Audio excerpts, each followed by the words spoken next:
Come on, clap.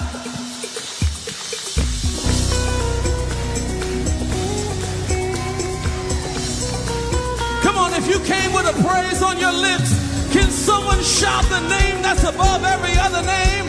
Shout Jesus!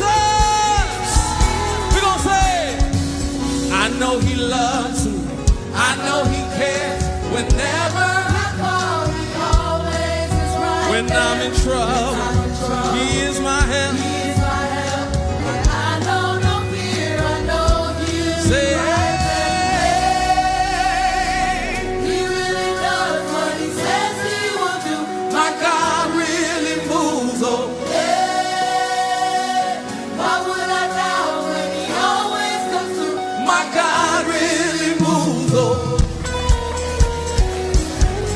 He really, really moves, oh. Come on, let's sing it again. Come on, say it. I know he loves. I know he loves. I know he cares. I know he cares. Whenever I call, he always is right. When I'm in trouble, he is my help. He is my help. And I know no fear. I know. Let me hear you shout it out. Say, hey, he really does what he says he will do. My God really moves. Why would I doubt when he always comes through? My God really sing it. He really does what he says he will do. My God really moves. Oh, why would I doubt when he always comes through? My God. Come on, give God praise right here. Come on. He really, really moves. Oh, we're gonna sing it together. Oh, man, let me hear you say, oh, man. Good morning, good morning, good morning, good morning. We want to say good morning to each and every one of you all who may be watching live and those who will be watching on our rewatch. I am Pastor Deron, Executive Pastor of our Community and Care team at the Kingdom Church. And I have with me on today two of our ministers. I got Minister Portia Outing and Minister Nathan Outing. Won't y'all say good morning with us today? Hi, good morning. Good morning. Man, come on now. Y'all acting like y'all ate a grapefruit. Y'all got to say good morning to the people. Good morning to the people. And so we want to certainly thank you all for diving in as we are in the midst of this love, marriage, and communication and friendship connection series with Pastor. On yesterday, with our whole overall, with all our campuses actually fanning the flame. And yesterday, Pastor talked about mature me. Oh my, how do I have to mature myself? Looking inwardly, an introspective way of how we become better and mature, which is our word for the year, one of our words, and so that we can be mature in terms of how we relate with people, our friends, our family, and for you all and significant others. And so I want to dive in to go. He had some scriptures, and I want to read those and then share just a few things and then hear from you all. So Pastor, Matthew 19:10 through 12, and then First Corinthians. He was specific to read the Message Bible for a reason, because it read just so beautiful. And I want to read these two verses, these two areas real fast. Matthew, Jesus's disciples objected, if those are the terms of marriage, we haven't got a chance. Why get married? Pastor described all of this. Then 11 through 12. But Jesus said, not everyone is mature enough to live a married life. It requires a certain aptitude and grace. Marriage isn't for everyone. Some from birth seemingly never give marriage a thought. Others never get asked or accepted. And some decide not to get married for kingdom reasons. But if you are capable of growing into the largeness of marriage, it says do it. And then I want to read the second one, which is where he landed at for the most of the sermon. Just if I give everything I own to the poor and even go for the sake of burned as a martyr, but I don't love, I've gotten nowhere. And so no matter what I say, what I believe, and what I do, I'm bankrupt without love. Now, love never gives up. Love cares more for others than for self. Love doesn't want what it does not have. Love does not strut, doesn't have a swelled head, doesn't force itself on others, isn't always me first, my God, doesn't fly off the handle, doesn't keep score of the sins of others, doesn't revel with others' grovel, takes pleasure in the flooring of truth, the flowering of truth. It said, puts up with anything, trusts God always, always looks for the best, never looks back, but keeps going on to the end. And so, all of this is about looking internally, and he landed this message on a few key points. And one was, love is not an emotion at its commitment, at its, what he say, at his longest. So what he says to us is that point. Then he gave us these other points. You can't hold people accountable about what you don't communicate in love. And so at the end, he gave a few more things. But the main thing here, he said, love is not an emotion, but it's a decision. Yeah. Now, I want to talk to you all because you all have been married for a while and y'all have a different perspective of what this message meant to you all. Talk to us. What do you all hear on yesterday that spoke out to you all? For me, it was the mature part and growing into the largeness of marriage. I would like to say that when I came into marriage, I was pretty immature. I'm pretty sure there's still some areas that I'm immature in, but being able to grow into marriage and mature into marriage. You know, marriage is for sanctification. It's supposed to sanctify you, and that's a part of it. Like you said, he said, love is not emotion at its peak, it's commitment at its lowest, meaning even though if I don't feel those warm and fuzzy feelings, I'm still committed to our relationship. I made a commitment before God, so I'm committed to doing what's always in what I feel is in your best interest, even when I don't want to. And a lot of times that's hard when you don't feel those feelings. Yeah, that's good. That's good. Nate, what you say, man? What you say? He over there smiling like he got something. Go ahead, bro. Go ahead. Tell us what stood out to you. Um, you know, she'll tell you a lot of times we um either even if we have gotten into it or we have a discussion, I always resort to First Corinthians and what love really is and how much of it is not emotion. And uh and it stuck out to me yesterday mainly because it it describes what love is and what love is not, and how much of it is a point, those moments and of what it is and what it's not is a point of action, and it's a point of choice as well. And so those moments, we get into those moments, uh, uh, such as patience, the moment of being kind, not being boastful, of not giving up. Those are different moments in the marriage that we're going to come to terms with.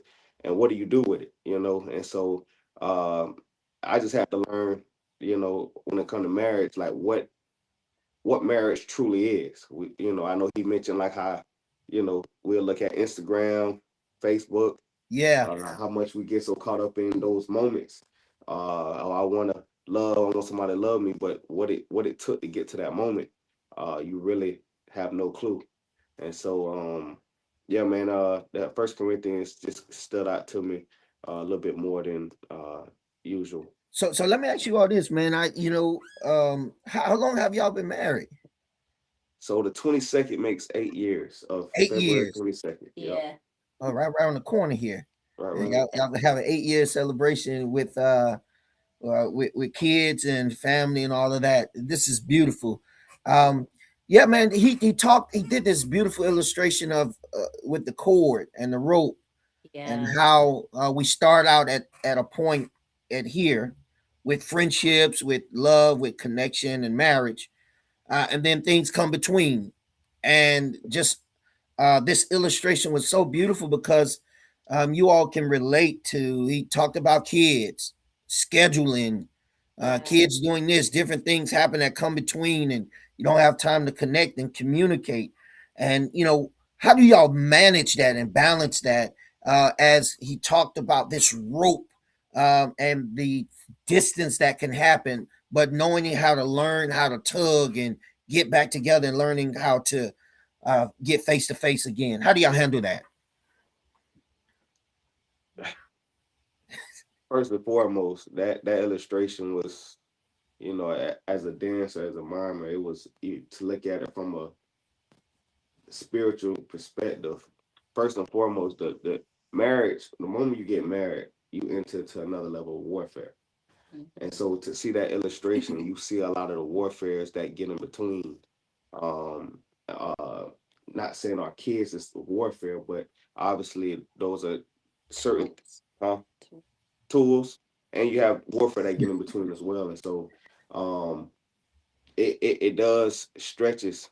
It stretches, both of us from being close, or even how busy we are with football and what the kids got going on. You got kids we got some that go to school here, there, way over there. And so we got to figure that out all together. We just talked the other day and we mentioned how much we just pass each other. We just literally in the same household and we just pass. Hey, what's up? Pet kiss, pass. And we don't really get to bring in that intimacy the way we should to bring, to come back together and reset, such as, the other example he mentioned, or scripture he mentioned, as far as fasting, and how God honors it so much that, hey, after you fast, come back together. The importance of coming back together. And so that illustration was just great. It's something we, again, got to continue to work on, as far as getting closer, bringing that rope and still pulling it close together, because more things come. What I talked to her about a lot is, hey, it was a moment it was just me and her. Then it was a moment where it was me, her, and then Jaden, and me, her. Then Nate, Jaden, and Genesis. Those are different times, and then now they're getting older. So everything always it changes. So what do we do with the change? We just got to continue to stay close and stay together. So it was definitely a good illustration. That's good. Yeah. Portia, anything stand out to you by that? For me, when I saw it, I just thought, if you're not careful, that rope can become a tug of war. And both of you can be pulling in different directions. And so you just have to make a point to try to pull closer to each other, no matter what's in the middle.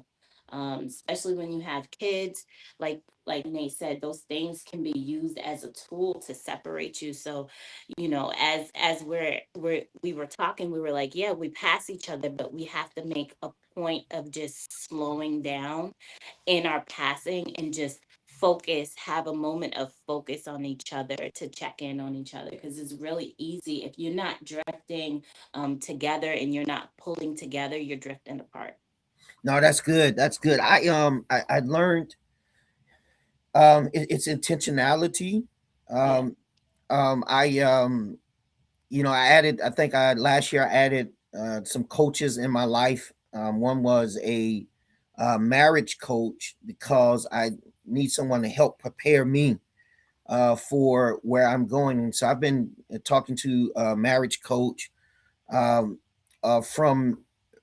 last year to this year, still in relationship, how to do that, and even therapists. And I think one of my coaches was telling me about he and his wife, they have intentional set out days that they do two things. One, like once a month, they sit down and handle budget.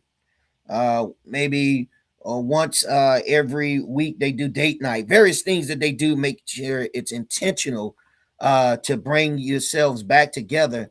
And I think Pastor mentioned it. He just was talking about sometimes there is some things that you got to go sit down and talk to somebody, and some therapists, get some outside help to help deal with, and those tensions that you're speaking about, because sometimes we can't handle them on our own. Yes, we seek God in prayer. Yes, we go to the Word, but yet there are people that God has gifted to help us manage those things as well. And so, yeah, man, it's been a good series. We want to package this series, and so that others can get it and make sure we get it out. Now, anything else stood out to you all from the message? For me, he said you have to learn the rhythm of the tension of your marriage. And so for me, like as an intercessor, there's a certain rhythm that I have with God when I pray. There's a certain rhythm. And so that stood out, like there is a rhythm in your marriage. There's of those highs and lows, those different seasons, and you have to learn how to manage the tension of the different seasons, the different tension of the highs and the lows, and not like let it essentially destroy you or let it separate you. But in those seasons where you're pulling, where you're feeling distant, you have to purposely and intentionally try to pull closer. And in those moments where you're feeling close, feed into that so that you're not drifting apart so quickly. So it's about, like he said, managing the rhythm of the tension of your marriage. No, that's good. That's good. Yeah, yeah. It also talked about like some of the uh potential interference in the second service, just how when you're at those various places and not speaking into your each other's lives, where he gave the illustration of he's a great musician and his spouse never says or speak to that, but then somebody else comes and speak to that, where that interference when you're at those points of distance in between. How do you all manage that? Mhm. Um, it just goes back to, I know we all have our different struggles. We all are trying to grow in how we was raised and the experiences we've been through in life. And so coming into marriage, and that's what it boils down to as far as understanding marriage and understanding that love is not an emotion, it's a decision. So as much as those moments can come as far as, words of affirmation or words that we may look for from our spouse that we may not get, that we may get from somebody else, it does come with decisions, because that can be a tempting um uh that's a tempting moment, that can go left or right, or it can just bring more problems to, our marriage. And so that goes back to saying, hey, going to your spouse to telling them what you like or don't like, or what you're looking for. The communication is key.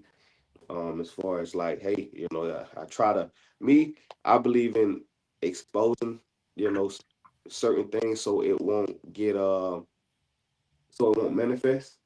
So Yeah. a lot of times I just say whatever. I don't care how much it may feel like it sound weird or whatever. If it's about another, person, I just gotta Yeah. tell her so it won't manifest, because I know how the enemy can work. So as long as, I try to just, talk it through. If it's, from saying, hey, look, why you didn't say this? Why you didn't? And so rather she, depending on how she respond, I still talk about it. So it's all about just communication, man. Like, it's gonna happen. It's gonna be moments where, we don't want to talk to each other. She may not feel a certain way towards me. So it's just all about the communication, just so we can work through those moments like that. No, that's good. Portia, go ahead. I know you wanted to say something there. I think it's all about also trusting your spouse and just being committed in those moments. I was telling somebody the other day that when I get hit on, I go back and I tell him, and they're like, "You tell you what?" And they couldn't believe it. I'm like, "Yeah, bro. Like, what I got to hide?" Like, Yeah, yeah, so yeah, it's yeah. He tells me at times, like, yeah, man, yeah, yeah, yeah. He like my wife, man. yeah, what? Yeah, it's just about just building that relationship and having that rapport and that friendship with your spouse as well. So No, that's good, man. And I appreciate this candid conversation. we're just about out of time. Pastor said a few things I want to, as he closed this thing out, he said there are 3 things in terms of, if you're wanting to have friendships and preparing for marriage, partnership, going to, make sure you have a partner that's going to give you some peace. He said, make sure you have partnership that believes certainly in you in terms of partnership, like not a partner who just believes in themselves, but a partner who believes in partnership. Then thirdly, making sure that you marry one who has a purpose, and you all have purpose together. And so those are 3 things that he talked about, that he closed the message out with. And so we want to make sure that people gather those things. I thank you all. Next week we may invite you all back, considering the fact next week Pastor's talking about a blended family situation. And so we'll see if you all are wanting and desiring to come back. And y'all let me know. And we'll go from there. Thank you all for coming and sharing. Any last words you all want to say? Have a good week. Have a good week. So listen, this week we want to make sure people come out. We have KLA tonight. Then on Tuesday we have our Tuesday night live. We want you all to come.